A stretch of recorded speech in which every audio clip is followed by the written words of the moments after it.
Welcome back to my channel. Today I would like to continue my little series of comparison from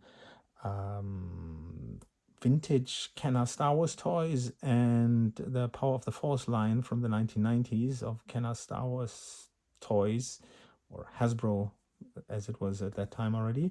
And today I have the ATST, the all-terrain scout transport, and with a ATST driver here on top, the vintage one and the Power of the Force one.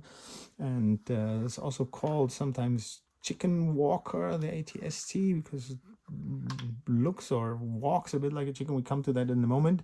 So the main function here is to swivel the head, and looks a bit like a head, I would say, and the main gun here in front and the side guns you can move up and down, have a bit of a swivel sound.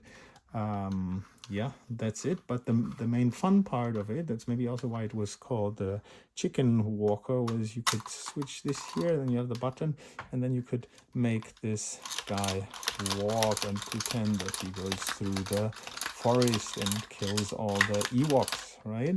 So this was really a fun function, no battery needed, no light effects or something, but very fun and very durable. Yeah, still works nowadays. I seldom see ATSTs where this function does not work anymore.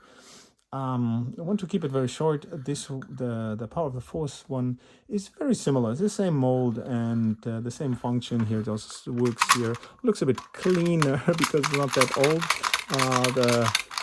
Pressing the button also is a bit lighter. It feels easier to do that. And they did a bit of like graffiti here, make it look like it's used or damaged, so it's very cool.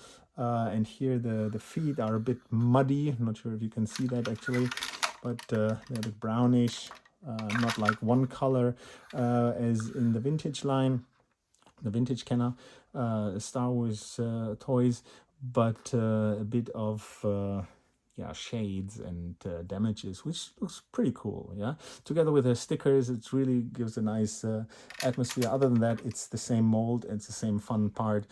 Here again, I think I mentioned that in my previous videos. If you decide which one to buy, do you go for the vintage one from the 1980s or the Hasbro one from the 1990s? I think the one from the 1990s is pretty good, but honestly, for this one, I think the vintage one is easier to get. So check for the prices. Maybe the Hasbro one from the 90s might be more expensive because it's at least here in my country, more difficult to find. What do you think about these two chicken walkers, ATST? Have you played with them in your childhood? Do you think that either of them is better than the other one? Please leave some comments, and yeah, happy to see you again. Bye.